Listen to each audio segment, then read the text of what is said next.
लगभग 5000 वर्ष पूर्व महाभारत युद्ध के पश्चात प्राचीन हिंदू सभ्यता 10,000 से अधिक आध्यात्मिक हिंदू संप्रदायों के रूप में 56 हिंदू राष्ट्रों, 200 हिंदू राज्यों, 1700 हिंदू प्रांतों में विद्यमान थी और एशिया के 60 लाख वर्ग किलोमीटर से अधिक क्षेत्र पर विराजमान थी। हिंदू धर्म के सर्वोच्च जगत गुरु महासन्निधानम भगवान श्री नित्यानंद परम शिवम कैलासा के पुनर्जीवक है यह प्राचीन प्रबुद्ध हिंदू सभ्यतात्मक राष्ट्र। कैलास ऐसे कई ऐतिहासिक हिंदू संप्रभु राज्यों और हिंदू धार्मिक संस्थाओं की सांस्कृतिक, धार्मिक, ऐतिहासिक, सभ्यतागत और संप्रभु निरंतरता और पुनरुद्धार का साक्षात परिणाम है। कैलास के रूप में इन प्राचीन हिंदू राष्ट्रों की अविच्छिन्न निरंतरता के कारण अंतर्राष्ट्रीय प्रथागत कानून, विशेषतः डॉक्ट्रिन ऑफ कॉन्टिन्यूटी, निरंतरता के सिद्धांत के तहत कैलास को अंतर्राष्ट्रीय कानूनी मान्यता प्राप्त है। अंतर्राष्ट्रीय कानून, डॉक्ट्रिन ऑफ कॉन्टिन्यूटी, निरंतरता का सिद्धांत इंगित करता है कि किसी देश के भीतर उथल-पुथल और क्रांतियां, सरकारों में बदलाव, क्षेत्रीय समायोजन, सैन्य कब्जे के दौरान लाए गए परिवर्तन या अन्य आंतरिक परिवर्तन देश के अस्तित्व को नकारते नहीं हैं। ये सभी देश या राज्य के कानूनी व्यक्तित्व और उस देश के प्रति अंतर्राष्ट्रीय दायित्वों को प्रभावित नहीं करते हैं। The Vienna convention on succession of states in respect of treaties 1978 की वियना संधि राज्यों के संधियों के उत्तराधिकार से संबंधित है। राज्य उत्तराधिकार अर्थात जब एक नया राज्य पूर्ववर्ती राज्य की जिम्मेदारियों को ग्रहण करता है, या राज्य निरंतरता अर्थात जब एक राज्य अपनी पहचान और जिम्मेदारियों को बनाए रखता है। ऐसी स्थितियों में डॉक्ट्रिन ऑफ कॉन्टिन्यूटी अर्थात निरंतरता का सिद्धांत कैसे लागू होता है, यह वियना संधि स्पष्ट करती है और इन परिस्थितियों में अंतर्राष्ट्रीय कानून को परिभाषित करती है। अंतर्राष्ट्रीय कानून एक राज्य की पहचान को मान्यता देकर उसके कानूनी व्यक्तित्व को स्वीकार करता है। अंतर्राष्ट्रीय कानून का यह दृष्टिकोण उस अवधि के दौरान भी मान्य है जब किसी देश को किसी विदेशी शक्ति द्वारा अधिग्रहित या कब्जे में लाया जाता है। ऐसी परिस्थितियों में भी राज्य का अंतर्राष्ट्रीय कानूनी अस्तित्व कायम रहता है, जिससे भविष्य में उसकी पुनर्स्थापना संभव हो पाती है। 18वीं शताब्दी से लिए गए ऐतिहासिक उदाहरणों में पुर्तगाल और जेनोवा शामिल हैं, जिन्हें विदेशी अधिग्रहण के बाद 1815 की वियना कांग्रेस में पुनर्स्थापित किया गया था। हाल के उदाहरणों में पोलैंड, इथियोपिया, चेकोस्लोवाकिया, अल्बानिया और ऑस्ट्रिया जैसे देश शामिल हैं, जिन्हें द्वितीय विश्व युद्ध के बाद पुनर्स्थापित किया गया था। यहाँ तक कि जब किसी राष्ट्र को उसके क्षेत्र से वंचित किया जाता है, तब भी उसका कानूनी अस्तित्व बना रहता है। उसकी संप्रभुता और अंतर्राष्ट्रीय कानूनी व्यक्तित्व निरंतर कायम रहती है। दलाई लामा तिब्बत के आध्यात्मिक धर्मगुरु और लौकिक सत्ता के वाहक के रूप में इस सिद्धांत को उदाहरण स्वरूप प्रस्तुत करते हैं। 1949 में दलाई लामा को वर्षांतरिक परिस्थितियों द्वारा निर्वासित किया गया और देश छोड़ने के लिए मजबूर किया गया। विविध चुनौतियों से जूझते हुए भी दलाई लामा तिब्बती संस्कृति के संरक्षण की आवाज बुलंद करते रहते हैं और तिब्बत के स्वराज के लिए वैश्विक स्तर पर समर्थन प्राप्त करते हैं। इसी प्रकार 1309 से 1376 तक कैथोलिक चर्च के पोप एविग्नॉन में निर्वासित रहे।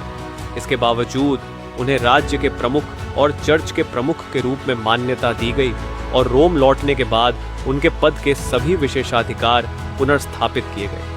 1861 में भी पोप के अधिकांश क्षेत्र पर कब्जा कर लिया गया था, जिससे पोप के पास पोप निवास और संबंधित इमारतों के अलावा कोई संप्रभु क्षेत्र नहीं बचा था। फिर भी उनकी लौकिक सत्ता को स्वीकार किया गया। उन्हें एक राज्य के प्रमुख के रूप में मान्यता दी गई और बाद में 1929 की लेटरन संधि ने वेटिकन सिटी पर पोप की संप्रभुता को औपचारिक रूप से पुनर्स्थापित कर दिया। सॉवरेन ऑर्डर ऑफ माल्टा, एक ईसाई संप्रभु संन्यास संप्रदाय, इस सिद्धांत को एक और उदाहरण स्वरूप प्रस्तुत करता है। जून 1798 में नेपोलियन के आक्रमण के बाद अपने क्षेत्र के स्थायी रूप से खो देने के बावजूद यह संप्रदाय एक संप्रभु इकाई के रूप में अंतर्राष्ट्रीय मान्यता बनाए रखता है।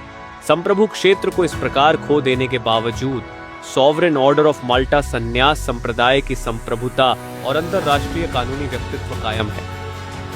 बहुत बाद में 1894 में ऑर्डर ने रोम में बसेरा बनाया और 2 संपत्तियां मैजिस्ट्रल महल और मैजिस्ट्रल हवेली अधिग्रहित की, जिन्हें माल्टा के संप्रभु राज्य के क्षेत्र के रूप में दर्जा प्राप्त है।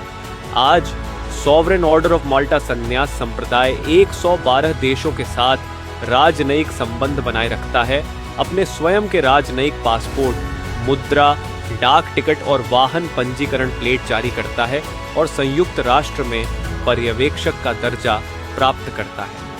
राज्य पुनर्स्थापना के ये सभी उदाहरण अंतर्राष्ट्रीय कानून के अनुसार principle of continuity of states अर्थात राज्यों की निरंतरता के सिद्धांत को दर्शाते हैं, जिसके अनुसार एक राज्य का कानूनी व्यक्तित्व परिवर्तन के विपरीत बना रहता है। यहाँ तक कि जब किसी राष्ट्र का क्षेत्र प्राकृतिक कारणों से या विदेशी आक्रमण के कारण खो जाता है, तब भी वह राष्ट्र अस्तित्व में बना रहता है। उसकी संप्रभुता और अंतर्राष्ट्रीय कानूनी व्यक्तित्व निरंतर कायम रहती है। एक और भी अधिक चौंकाने वाला उदाहरण महासागरीय देशों का है, जो ग्लोबल वार्मिंग के कारण बढ़ते समुद्र के स्तर के चलते अपने पूरे देश के डूबने और जलमग्न होने के खतरे में है। जलवायु परिवर्तन के कारण ऐसे विनाशकारी खतरे के जवाब में टुवालू जैसे प्रशांत द्वीप देशों ने संवैधानिक संशोधन किए हैं और अंतर्राष्ट्रीय घोषणाएं की हैं, जो पुष्टि करती हैं कि उनका देश और उनके संप्रभु अधिकार बने रहेंगे, भले ही उनका पूरा संप्रभु क्षेत्र जलमग्न हो जाए। इस सक्रिय रुख को संविधान अधिनियम 2023 और प्रशांत द्वीप मंच की 2021 की घोषणा में विशेष बल दिया गया है। हिंदू धर्म के सर्वोच्च जगत गुरु महासन्निधानम भगवान श्री नित्यानंद परम शिवम उत्तराधिकार की श्रृंखला के माध्यम से वर्तमान में हिंदू संप्रभु राज्य सूर्यवंश सुरांगी साम्राज्य के 203वें सम्राट हैं। 26 वर्ष की आयु में 31 दिसंबर 2004 को उनका राज्याभिषेक अर्थात पट्टाभिषेकम हुआ था। निरंतरता के सिद्धांत की नीतियों के माध्यम से Portugal, Genoa, Poland, Ethiopia, Czechoslovakia, Albania, Austria, Vatican, Tibet, Malta के संप्रदाय और कई अन्य देशों के अंतर्राष्ट्रीय व्यक्तित्व को कानूनी मान्यता प्राप्त है। भले ही इन देशों ने निर्वासन काल, देशों का विलय या विदेशी शक्तियों द्वारा अपने संप्रभु क्षेत्र पर अधिग्रहण या कब्जे का एक दौर झेला था, इन सब के बावजूद निरंतरता के सिद्धांत के नीतियों के कारण इन देशों को कानूनी मान्यता प्राप्त है। इन्हीं सिद्धांतों के आधार पर जगत गुरु महासन्निधानम भगवान श्री नित्यानंद परम शिवम सुरांगी साम्राज्य के हिंदू संप्रभु राज्य के पूर्ण रूप से प्रतिष्ठित कानूनी एवं ऐतिहासिक तथ्यों के माध्यम से सुरांगी साम्राज्य के राज्यवंश के सभी संप्रभु अधिकार और शक्तियों को इसके 203वें संप्रभु सम्राट के रूप में ग्रहित करते हैं, जो सूर्यवंश सुरांगी साम्राज्य सर्वज्ञ पीठ के अटूट उत्तराधिकार के उनके विरासत और निरंतरता से प्राप्त होते हैं। सूर्यवंश सुरांगी साम्राज्य 20 अन्य संप्रभु हिंदू राज्यों और संप्रभु धर्म सत्तात्मक ऐतिहासिक संस्थाओं के साथ एकीकरण के माध्यम से संयुक्त राज्य कैलासा का हिस्सा बन गया, जो इस प्रकार जगत गुरु महासन्निधानम भगवान श्री नित्यानंद परम शिवम की संप्रभुता के अधीन स्वयं भी एक संप्रभु स्वतंत्र न्यायिक राज्य बन गया। ठीक उसी तरह जैसे टुवालू जैसे महासागरीय देशों ने अपने संविधान में संशोधन करके अपनी संप्रभुता की रक्षा करते हुए ये घोषणा करके कि उनकी संप्रभुता उनके क्षेत्र के पूर्ण रूप से जलमग्न होने के बावजूद बनी रहेगी।